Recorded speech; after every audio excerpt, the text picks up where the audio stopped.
Assalamualaikum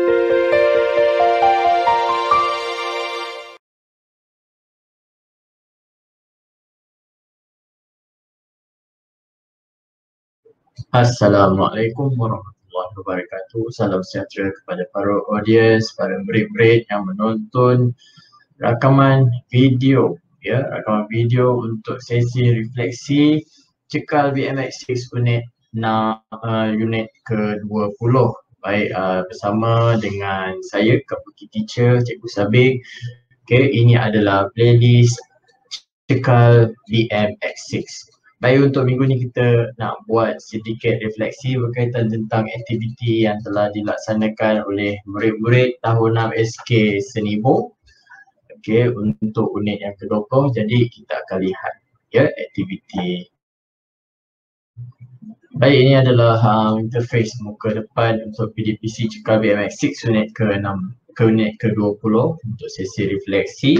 Baik, kita lihat untuk unit ke-20 ni saya telah melaksanakan empat aktiviti. Walau bagaimanapun kita dah gugurkan satu aktiviti yang ketiga, aktiviti pada 18 Jun. Walau bagaimanapun 3 aktiviti yang lain dilaksanakan dengan jayanya oleh murid-murid SK Senibong ya. Ada 3 aktiviti yang telah dilaksanakan.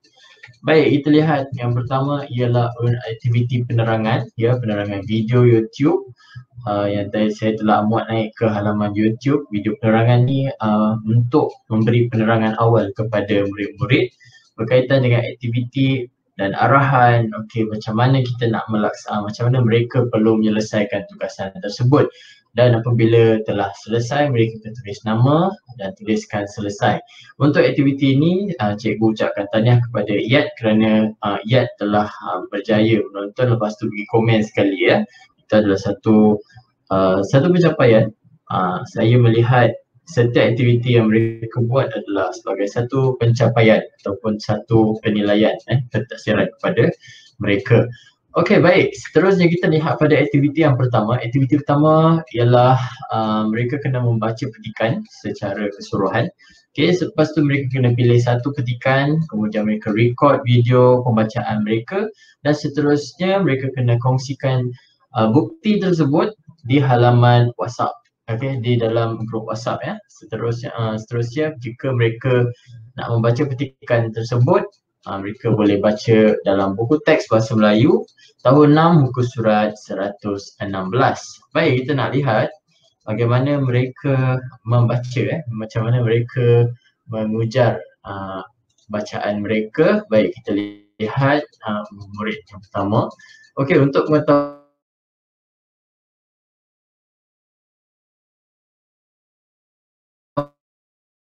semua, yang kali ni jadi mereka buat recording, tapi pada masa yang sama mereka dah letak background music, ada animation sikit. So kita akan tengok hasil kerja anak murid saya. Baik, kita lihat murid yang pertama ni. Okey, baik, kita lihat pada murid yang kedua.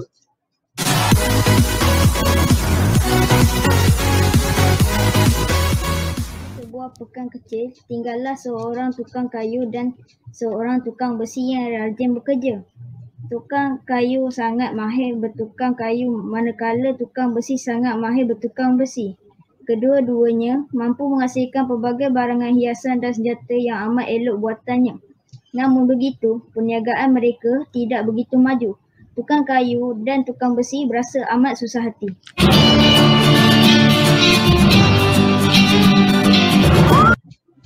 Assalamualaikum warahmatullahi wabarakatuh. Saya akan membacakan tentang menghayati karya sastera. Tidak jauh dari tempat tinggal mereka ada seorang kaya yang baik hati. Orang kaya berasa simpati akan nasib malang yang menimpa tukang kayu dan tukang besi. Beliau bercadang untuk membantu mereka. Terima kasih. Okey, kita dah tengok 3 orang murid. Okey, yang terakhir ni kalau dengar lagu dia memang insaf lah kalau kita dengar lagu dia. Tapi itu adalah 3 orang murid yang kita telah dengar. Ada 2 orang murid lagi. So kita teruskan kepada murid yang keempat. Assalamualaikum warahmatullahi wabarakatuh. Saya ingin membacakan tentang menghayati karya sastra. Di sebuah pegang kecil, tinggallah seorang tukang kayu dan seorang tukang besi yang rajin bekerja. Tukang kayu sangat mahir bertukang kayu, manakala tukang besi sangat mahir bertukang besi. Kedua-duanya mampu menghasilkan pelbagai barang hiasan dan senjata yang amat elok buatannya. Namun begitu, perniagaan mereka tidak begitu maju. Tukang kayu dan tukang besi berasa amat susah hati. Tidak jauh dari tempat tinggal mereka, ada seseorang orang kaya yang baik hati. Orang kaya berasa simpatik akan rasa malas yang menipu tukang kayu dan tukang besi. Beliau bercadang untuk membantu mereka. Pada suatu hari, orang kaya datang berjumpa dengan tukang kayu dan tukang besi. Orang kaya pun memberikan buah fikirannya. Nama orang yang tidak tahu tentang hasil kerja kamu agak tersorot daripada pandangan orang yang lalu lalang. Saya rasa kamu perlu berpindah ke tempat yang lain, ujar orang kaya. Tukang kayu dan tukang besi kelihatan muram ketika mereka tidak mempunyai tempat lain untuk berniaga. Beginilah, kamu boleh menumpang di kedai saja, kata orang kaya lagi. Tukang kayu dan tukang besi pun bersetuju. Selepas beberapa bulan perniagaan, tukang kayu dan tukang besi semakin maju. Saban hari ramai orang datang untuk membeli barangan yang dijual oleh mereka. Tukang kayu dan tukang besi berasa sungguh gembira. Mereka mengucapkan terima kasih kepada orang kaya kerana telah membantu mereka. Sekian, terima kasih. Alright, okay, baik. Itu murid yang keempat. Seterusnya kita lihat murid yang terakhir. Assalamualaikum warahmatullahi wabarakatuh. Hari ini saya akan menyelesaikan tugasan 1. Di sebuah pekan kecil, tinggallah seorang tukang kayu dan seorang tukang besi yang rajin bekerja. Tukang kayu sangat mahir bertukang kayu, manakala tukang besi sangat mahir bertukang besi. Kedua-duanya mampu menghasilkan pelbagai barang hiasan dan senjata yang amat elok buatannya. Namun begitu, perniagaan mereka tidak begitu maju. Tukang kayu dan tukang besi berasa amat susah hati. Sekian, terima kasih. Okey, baik, kita dah menonton 5 orang murid untuk tugasan yang pertama. Baik, secara keseluruhannya murid-murid ini dapat membaca petikan dengan jelas dan lancar. Tak ada lagi merangkak-rangkak. Mereka juga tidak lagi berada dalam state of mengeja ataupun berhenti terlalu lama. Senang cerita mereka membaca dengan jelas dan lancar, mencapai objektif, dan mereka juga mencapai SP yang kita perlukan untuk aktiviti ini. Ya, cuma di sini kalau tuan-tuan dan puan-puan semua, para audiens yang menonton video ini, tuan-tuan dapat melihat bermula daripada topik ke-13 hingga unit ke-20 ini, ya, unit ke-13 hingga unit 20 ini berlaku transition di mana mereka dah tahu macam mana aktiviti ini berlangsung. Jadinya mereka telah tambah baik, mereka telah menambah baik dengan membuat ucapan awal, contohnya macam Assalamualaikum, beritahu nama dan beritahu apa yang mereka akan sampaikan, dan diakhiri dengan ucapan terima kasih. Dan pada minggu ini kita dapat lihat macam mana mereka telah mengolah video dengan tambahan ada intro. Lepas tu kalau cikgu tengok tadi yang murid yang kedua siap ada animasi, dan 3 orang murid yang awal ada bunyi-bunyian. Di situ berlaku kemahiran, berlaku peningkatan kompetensi dari aspek ICT murid-murid ini. Basic mereka hanya rakam dan mereka send dalam group, tapi pada kali ini mereka dah pandai untuk edit. Tengok tadi ada yang pakai master. So jadinya kat sini murid-murid ini tanpa kita sedari mereka telah mengasah kompetensi ICT mereka secara kendiri, melalui konsep kontekstual. Baik, secara keseluruhan murid-murid ini telah berjaya membaca dengan jelas dan lancar dan mencapai objektif pembelajaran. Tahniah kepada kelima-lima orang murid ini. Baik, seterusnya untuk aktiviti yang kedua, mereka kena membaca petikan pada muka surat 116 tersebut, dan kemudian mereka perlu menjawab soalan pemahaman dalam Google Form yang telah disediakan. Baik, kita lihat untuk aktiviti yang kedua ini, ke-6 murid daripada 8 orang murid telah menghantar tugasan tersebut. Ya, walau bagaimanapun kalau kita tengok kat sini ada murid yang telah yang baru masuk, jadinya cikgu ucapkan terima kasih kerana sudi hadir. melengkapkan tugasan ini. Jadinya kita lihat responden ada 6 orang yang telah menjawab soalan ini. Baik, kita lihat satu-satu soalan dia, bentuk soalan, lepas tu kita lihat markah dan macam mana mereka ini menjawab soalan tersebut. Baik, kita lihat soalan pertama, apakah fungsi karya sastra? Soalan ini memperuntukkan 2 markah, jadinya mereka perlu menjawab ayat penuh. Fungsi karya sastra ialah jadinya kita tengok kat sini. Okey, baik, kita tengok kat sini. Baik, mereka semua murid ini telah menjawab ayat yang penuh, ya. Dan kita lihat ayat dia punya jawapannya, isi jawapannya adalah bahan hiburan dan bahan pendidikan yang berkesan, ya. Okey, kita tengok karya sastra. Okey, kita pada question, kita tengok karya sastra berfungsi sebagai apa? Bahan hiburan dan bahan pendidikan berkesan. Dia terdapat pada perenggan pengenalan, introduction, pada baris yang kedua. Baris yang kedua dinyatakan apakah itu fungsi, ya, apakah itu fungsi karya sastra, dan murid telah menjawab ayat yang penuh. Okey, kalau macam mereka macam mereka dah tahu, dah nampak kata kunci, so macam sini ada jawapan, mereka boleh terus saja menjawab, boleh saja tiru jawapan ini. Okey, tu tak apa, nanti kita akan bincang dalam slot yang lain secara live. Okey, jadinya keseluruhannya murid-murid ini telah memberi jawapan yang tepat, ya, berdasarkan pada petikan yang telah dibaca. Baik, seterusnya ini adalah soalan berbentuk pilihan, bukan aneka pilihan, cuma pilihan saja, sebab di sini kita ada menyatakan tentang watak. Soalannya adalah siapakah watak utama dalam cerita Tukang Kayu dan Tukang Besi? Baik, cerita ini sebenarnya kalau watak utama ni watak yang ada dalam petikan tersebut. Jadinya kat sini kita dapat lihat ada tukang kayu, ada tukang besi dan juga orang kaya. Orang kaya tu yang menyuruh tukang besi dan tukang kayu ini menumpang di kedai orang kaya ni untuk berniaga. Jadinya kat sini watak yang ada 3 orang, iaitu tukang kayu, tukang besi dan orang kaya. Jadinya kat sini tukang kayu jawab semua. Okey, tukang besi ada 5 orang saja yang menjawab, manakala orang kaya hanya seorang saja yang menjawab, ya. Baik, seterusnya kita nak lihat apakah punca perniagaan tukang kayu dan tukang besi kurang mendapat sambutan. Baik, kita lihat pada petikan. Okey, alright. Baik, kita lihat kat sini. Okey, kenapa kurang mendapat sambutan? Kita akan lihat berada pada perenggan yang dalam yang warna merah jambu ni. Kalau kita tengok perenggan 1, perenggan 2, perenggan 3, perenggan yang keempat. Okey, perenggan yang keempat ni.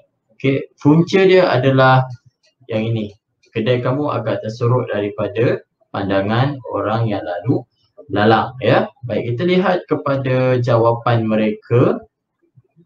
Baik, punca perniagaan tukang kayu dan tukang besi ialah ramai orang tidak tahu hasil kerja mereka kerana kedai mereka tersorot daripada pandangan. Okey, ini satu jawapan yang tepat dan lengkap. Walau bagaimanapun tak ada titik dan juga ada berlaku kesalahan ejaan. Okey, tukang. Baik, ini adalah punca yang ayat penuh, adisi. Baik, yang kedua ini terus salah sebab dia bukan punca. Ini membuat barang hiasan dan senjata yang cantik. Tidak menjawab soalan. Jadinya jawapan yang kedua ini adalah jawapan yang kurang tepat. Okey, baik, kita tengok kat sini. Ini jawapan yang sama, jawapan yang isi yang sama. Baik, kita lihat yang ini pula. Okey. Okey, baik. Kita tengok kat sini. Yang ini mereka kurang, kerana mereka kurang tiada tempat berniaga. Sebenarnya ini kita boleh gugurkan kerana mereka tiada tempat berniaga. Baik, kalau kita tengok kat sini, dalam petikan mereka ni ada kedai, tapi kedai mereka tersorok. Tapi jawapan murid ini tiada tempat berniaga. Maksudnya tak ada kedai. Maksudnya mereka ni memang tak ada kedai. So kira macam jual apa, dalam petikan tu menyatakan ada tapi murid ini kata tiada tempat berniaga. Jadi jawapan murid ini kurang tepat dan boleh gugur kepada salah. Baik, seterusnya kita tengok ini dia mengubah bukan mengubah jawapan, cuma mengubah bentuk jawapan tetapi masih mempunyai isi. Okey, kita lihat disebabkan mereka, kerana tempat mereka yang tersorok, tempat mereka tu merujuk kepada kedai, jadinya tersorok, kata kunci tersorok. Jadi mereka murid ni boleh dapat 2 markah. Baik, yang terakhir kurang dapat sama kerana kedai mereka agak sorok dan tidak midah dilihat oleh orang yang lalu lalang. Sorok dan midah. Sorok dan midah. Sebenarnya ada kesalahan dari aspek ejaan, tapi ini kita anggap sebenarnya typo lah, typo, jadinya tersorok dan juga tidak mudah dilihat orang. Walau bagaimanapun isi jawapan ni ada dan boleh dapat markah. Okey, seterusnya kita lihat soalan yang keempat. Soalan ni ada, untuk yang soalan pemahaman ni ada 5 soalan. Baik, kita lihat yang ni, tukang besi dan tukang kayu kelihatan. Okey, ni voting. Sedih, okey, muram, gembira. Okey, dia rujuk kepada dalam petikan ni. Okey, kita lihat dalam petikan ni. Okey, baik, kita lihat. Okey, sebenarnya kita rujuk pada yang hujung ni. Tukang kayu dan tukang besi berasa muram. Okey, bukan dekat sini. Baik, tak apa, kita tengok dulu. Kita nak ni. Okey, kita lihat pada perenggan yang keempat dalam bahagian warna merah jambu ni, 1, 2, 3, 4. Kita ambil yang hujung ni. Okey, kelihatan. Mereka kena baca betul-betul, mereka kena kesan ayat ini. Okey, dapat ayat ini baru mereka dapat jawapan. Jawapannya adalah muram. Ya, jawapannya adalah muram. Jadi kita tengok kat sini respon murid-murid ni. Okey, ada 1 orang saja yang menjawab muram, yang lain kurang tepat, ya. Jadinya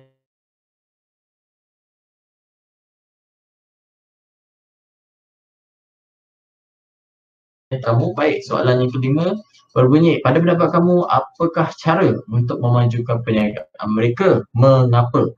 Ada 3 soalan. Pada pendapat kamu apakah cara dan nyatakan kenapa. Okey, baru dapat 3 markah.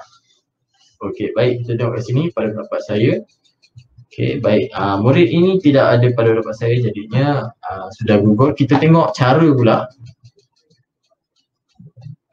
Okey, mereka perlu bijak mencari tempat dan perlu bijak mencari pelanggan. Okey, baik, untuk soalan maafkan saya turun ke bawah. Okey, cara untuk maju perniagaan mereka ialah berniaga di tempat yang ramai pelanggan. Baik, kalau kita lihat kat sini, mereka dah jawab yang ini. Okey, ini adalah cara. Okey, mereka jawab yang ini. Tapi mengapa tidak dijawab sekali? Jadinya murid ini hanya layak dapat 2 markah. Okey, kita lihat kepada soalan yang kedua. Cara untuk majukan perniagaan mereka adalah mereka perlu bijak mencari tempat dan perlu bijak mencari pelanggan. Sama seperti di atas. Okey, baik. Pada pendapat saya, untuk majukan perniagaan mereka, mereka perlu menaik taraf kedai mereka kerana orang akan tertarik dengan melihat keadaan kedai mereka. Baik, kat sini murid ini boleh mendapat 3 markah kerana murid ini telah memberitahu cara naik taraf kedai. Okey, kerana apa? Kerana orang akan tertarik untuk pergi ke kedai dia. Bila kedai dah cantik, jadi mereka akan pergi ke kedai tersebut, ya. Jadi yang murid ini dapat 3 markah. Baik, seterusnya kita lihat pada soalan jawapan yang keempat, murid yang keempat. Okey, cara untuk perniagaan mereka adalah jual di tempat orang ramai dan buka kedai di tempat orang lalang. Okey, supaya mereka senang untuk membeli dan tukang besi dan tukang kayu akan maju sepenuhnya. Baik, kat sini kita tengok isi dia, jawapan dia. Okey, jual di tempat orang ramai dan buka kedai di tempat orang lalang. Maksudnya buka kedai di tempat yang terbuka. Okey, kenapa? Supaya mereka senang untuk membeli. Baik, ini boleh diterima, ada jawapan ketiga-tiganya dan alasan yang diberi adalah alasan yang rasional. Baik, seterusnya kita tengok. Okey, Yang keempat, pada pendapat saya cara untuk majukan perniagaan mereka adalah bekerjasama antara satu sama lain. Okey, baik, bekerjasama satu sama lain adalah perkara yang bagus, okey, idea yang bagus, tapi murid ini tak memberitahu kenapa mereka perlu bekerjasama. Okey, mungkin boleh menghasilkan produk yang baru. Okey, sebab bila kita integrasi hasilnya lebih baik, sebab ini adalah satu inovasi. Walau bagaimanapun murid ini hanya menjawab pendapat saya dan cara saja, jadinya Google turun kepada 2 markah. Baik, kita lihat yang terakhir, harus lebih banyak mempromosikan produk mereka. Contohnya di Facebook dan majalah, ini kerana zaman moden, pembeli banyak membeli secara dalam talian. Okey. Baik, dia dah diisi, maksudnya mempromosi produk dalam ada siap memberi contoh sekali dalam Facebook ataupun dalam majalah. Okey, kenapa? Kerana zaman ni dah moden, jadi orang akan lebih gemar. Okey, kerana zaman moden orang lebih gemar untuk membeli secara atas talian. Jadinya kat sini murid ni dah ke depan. Okey, sebab cerita dia ni lebih kepada cerita rakyat cerita yang lama. Okey, kalau kita fikir dalam konteks yang dulu, okey, konteks yang dulu sukarlah sebab kita tak ada internet. So tak ada device, tak ada komputer, tak ada phone. Walau bagaimanapun kita kena ingat bila kita berhadapan dengan soalan ini adalah soalan respon terbuka. Ia berkaitan dengan pendapat mereka. Mungkin kita ambil situasi zaman sekarang. Mungkin ada orang yang menjual keris, jadinya ini adalah salah satu cara yang boleh dilaksanakan oleh mereka. Ini pendapat murid ini. Walau bagaimanapun dia tak tulis pada pendapat kamu, walaupun tak tulis pendapat kamu, kita kena fikir, kita kena ingat bahawa murid ni ada isi dan ada reason, ada alasan yang munasabah dan rasional. Jadinya ia bergantung pada pemeriksa untuk award murid ini berapa. Baik, walau bagaimanapun secara keseluruhannya semua murid-murid yang 6 orang murid yang telah menjawab tugasan ini telah memahami. Yang penting mereka dapat faham apakah soalan dia dan mereka telah memberikan jawapan yang sesuai. Cikgu ucapkan tahniah kerana semua telah menyelesaikan tugasan dengan baik. Baik, itu untuk tugasan yang kedua. Baik, kita lihat kepada tugasan yang seterusnya.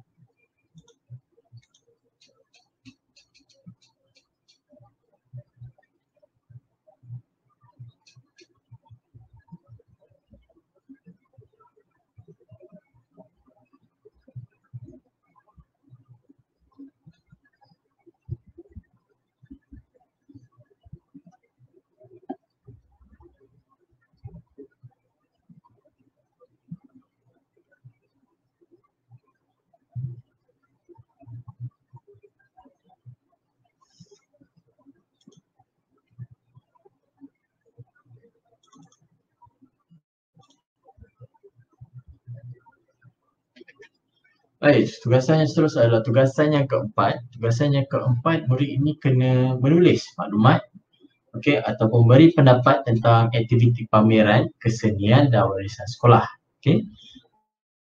Mereka kena memberi cadangan hasil seni ataupun aktiviti yang sesuai tentang pameran tersebut.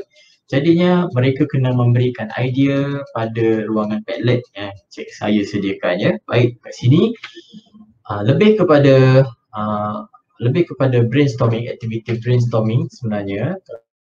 Kalau kita lihat, kita lihat kat sini.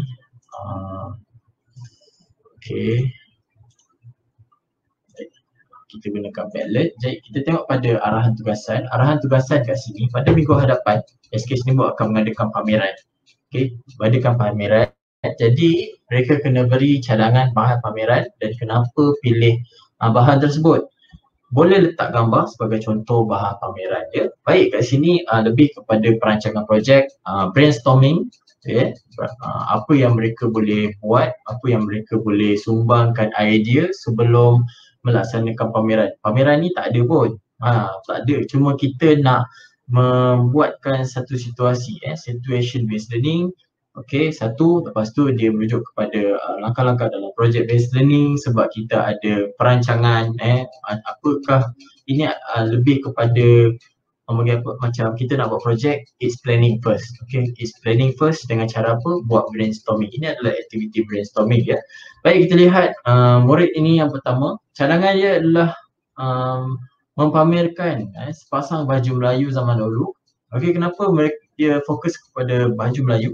Supaya zaman murid-murid ataupun orang zaman sekarang tahu apakah perbezaan baju Melayu dulu dengan sekarang. Baju Melayu yang dulu dengan baju sekarang. Okey, mungkin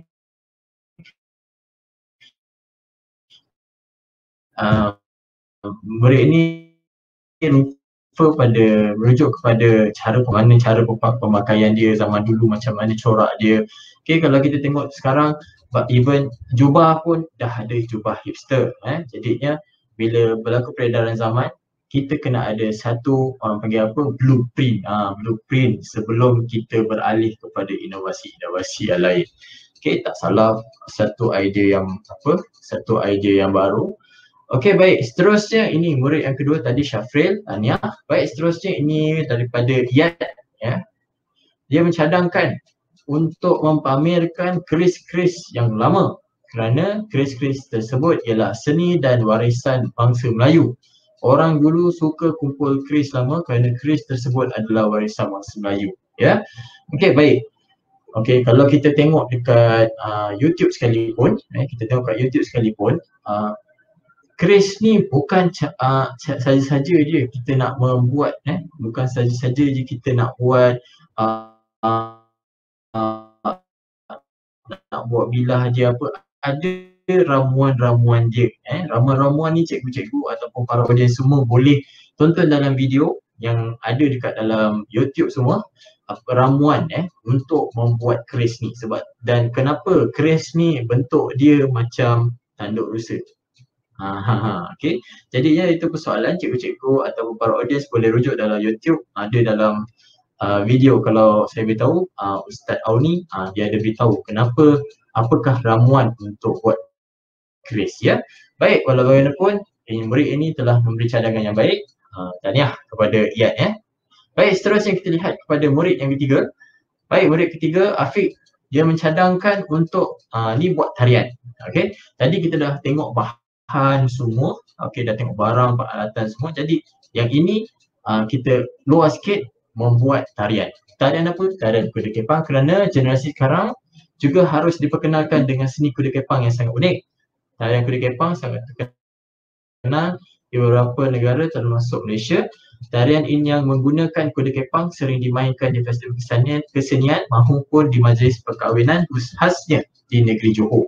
Okay, nampak tak? Di situ murid ini dapat mengolah. Saya mungkin orang akan bertanya adakah dia mendapat idea dari mana. Tak ada masalah sebab ini adalah satu projek. Satu projek dia boleh dia boleh berbincang dengan siapa saja. Even mak ayah pun boleh terlibat sekali, dan saya percaya ada ibu bapa yang menolong sekali memberi idea. Itu tidak salah sebenarnya, itu lebih bagus. Di sini kita dapat lihat murid ini bekerjasama dengan ibu bapa untuk melengkapkan tugasan ini. Ini adalah strategi serampang dua mata. Baik, kuda kepang, as well kita tahu dekat negeri Johor ada terkenal kuda kepang. Okay. Mungkin boleh diperkenalkan saja. Okey, ini idea yang bagus daripada Afiq. Baik, tahniah. Baik, kita lihat seterusnya. Ini Zaid Amirullah. Okey, beliau mencadangkan untuk mempamerkan muzik ghazal. Kerana muzik ghazal suatu muzik yang terkenal di negeri Johor. Muzik ghazal sering didapati di majlis perkahwinan dan juga majlis buka. Mungkin murid ini mencadangkan untuk adakan aktiviti mainan alunan irama ghazal ya. Jadinya kat situ ni idea yang bagus. Okey, ghazal ni kalau zaman sekarang kalau tak kena gaya, boleh terlentuk kita ya. Even saya sendiri pun kalau dengar ghazal, kalau tak kena gaya memang saya akan terlelap juga. Tapi walau bagaimanapun ini adalah walaupun kita terlelap, tapi kita tahu benda muzik ghazal ni mempunyai nilai estetika yang tersendiri ya. Dan kenapa ada nilai estetika? Kalau tidak, kenapa ia dimainkan pada zaman sebelum zaman milenial, sebelum zaman milenial ini. Okey, baik. Seterusnya tahniah kepada Amirullah memberikan cadangan tersebut ya. Baik, kita lihat yang seterusnya. Okey. Ini kenapa tak mahu naik atas? Baik, yang seterusnya. Okey. Dari Hanif Hafizi. Okey, beliau murid ini mencadangkan pada hari pameran kesenian kita mempamerkan alat muzik zaman dulu. Okey, alat muzik zaman dulu ramai yang tidak berapa tahu tentangnya. Ia terdapat di Muzium Negara. Ada ke Muzium Negara tak apa, itu ada satu idea juga. Okey, benda tu dekat Muzium Negara. Jadi apakah tindakan kita kalau kita nak bawa kita juga akan buat perbincangan terhadap hasil kerja tersebut, dan ini juga adalah salah satu dokumentasi yang cikgu-cikgu atau para audiens yang menonton video ini boleh laksanakan ya. Mungkin selama ni kita akan menulis dalam buku ni, tapi disebabkan waktu MCO ni kita buat aktiviti setiap hari, okey, yang mudah untuk mereka, dan kita buat refleksi secara umum daripada keseluruhan aktiviti mereka tersebut. Baik, kita lihat ada beberapa orang murid yang telah memberikan respon mereka. Baik, kita lihat kat sini. Baik, ini daripada Yat. Ini daripada Yat. Beliau menyatakan bahawa murid ini berasa seronok dan gembira dan puas hati kerana dapat belajar secara atas talian. Okey. Amat mudah, seronok dan saya cepat faham. Terima kasih cikgu. Maksudnya melalui pembelajaran atas talian ini, aktiviti yang kita dah senaraikan ini, murid ini lebih mudah untuk faham. Untuk pengetahuan semua, aktiviti yang saya lakukan ini adalah dapat pemantauan daripada pihak guru besar. Jadinya guru besar sekolah saya pun tahu apa yang saya laksanakan untuk murid tahun 6 khususnya dalam grup ini, untuk grup cekal BMX ni. Baik, kita lihat murid ini Amirullah. Beliau menyatakan beliau rasa gembira kerana saya dapat melaksanakan tugasan saya dengan baik dan memahami dengan jelas. Okay, terima kasih kerana banyak membantu murid ini. Baik, okey, jadinya dapat sini dia dapat faham. Okey, baik, ini daripada Afiq pula. Belajar unit 20 rasa sebab banyak ilmu yang saya pelajari ya, sebab dia bukan setakat saja kita minta dia selesaikan tugasan, tapi kita minta mereka juga untuk explore dengan ibu bapa macam mana nak selesaikan tugasan ini. Baik, kita lihat yang terakhir, sebab belajar unit 20 ni saya rasa gembira sebab dapat kembali belajar semula. Keseluruhan murid-murid ini berasa gembira. Mereka cepat faham apabila kita buat aktiviti ini. Kita ada masa, timeline untuk mereka lengkapkan tugasan, dan pada akhirnya mereka dapat memberikan hasil kerja yang kita mahukan tu dengan adanya flexible time. Kena ada flexible time, walau bagaimanapun kita kena ada time frame kita supaya kita tidak terlalu leka dan murid juga tidak terlalu selesa. Okey, baik, kita nak teruskan dengan senarai nama murid. Baik, ini adalah senarai nama murid yang berjaya, bukan berjaya, yang telah melengkapkan tugasan. Ya, di sini juga kita akan menilai hasil kerja mereka. Okey, kita tengokkan. Okey, baik, kalau kita tengok sini untuk pertama kalinya kita ada seorang murid yang telah lengkapkan kesemua tugasan. Tugasan asas dia ada 3. Tapi yang ini optional. Tapi saya ucapkan tahniah kepada beberapa orang murid yang telah melengkapkan keseluruhan tugasan yang diberi. Pertamanya saya ucapkan tahniah kepada Iyad telah melengkapkan semua tugasan. Lepas tu Afiq ya sampai habis.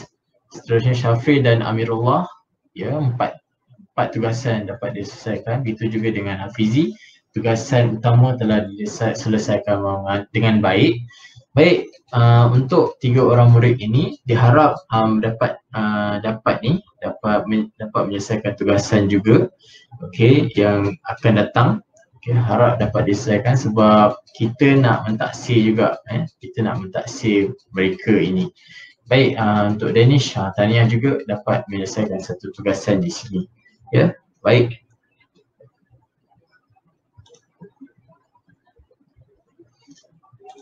Jadinya tuan-tuan dan puan-puan sekalian, apa yang kita dapat lihat di sini, murid-murid ini mereka dapat menggunakan teknologi dengan baik. Kenapa dengan baik? Sebab mereka bukan setakat saja belajar dalam menerusi teknologi, malahan mereka juga dapat menggunakan apply teknologi tersebut untuk perkara-perkara yang teknikal. Contoh macam tadi, buat video. Buat video tu bukan senang. Kita sendiri buat video pun susah. Tapi untuk level murid 12 tahun dapat membuat video dan sebegitu, itu adalah satu kejayaan yang bagus untuk mereka. Di situ kita dah menerapkan ICT, kompetensi literasi ICT dan media kepada murid-murid. Di samping kita menerapkan skill-skill yang lain. Untuk aktiviti saya memang saya akan terapkan kemahiran sebab saya nak pastikan mereka ini mempunyai soft skill. Bila kita ada soft skill, murid ini akan follow up dengan prestasi mereka. Jadi pada para audiens semua, terima kasih kerana menonton, spend masa dengan saya untuk membuat melihat sedikit refleksi tentang aktiviti murid-murid tahun 6 bagi unit 20 Cekal BMX6. Jadi kepada para audiens semua, jangan lupa untuk subscribe channel saya, Kabuki Teacher. Dalam channel saya ada macam-macam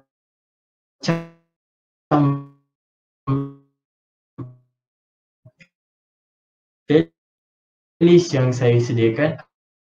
Ada playlist My Inno Life terkini, dan juga ada video stream untuk mendapatkan maklumat untuk aktiviti ataupun maklumat tentang video akan datang ataupun kita punya information melalui blog dan lain-lain. Boleh rujuk ataupun jadi friends dengan saya di Facebook MNM Sabik, dan kita akan beritahu semua maklumat tentang aktiviti kita dan juga aktiviti Pusat Pendidikan dan Inovasi Pendidikan Digital Pasir Gudang.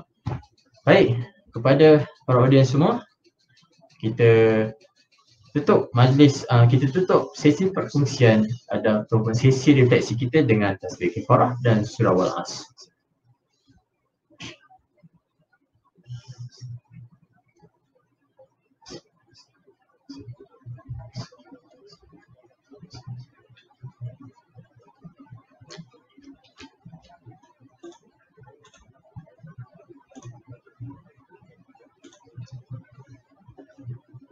Baik, tuan-tuan dan puan-puan sekalian, kita akan berjumpa lagi dalam sesi akan datang. Ini adalah playlist Cekal BMX6. Saya warahmatullahi wabarakatuh.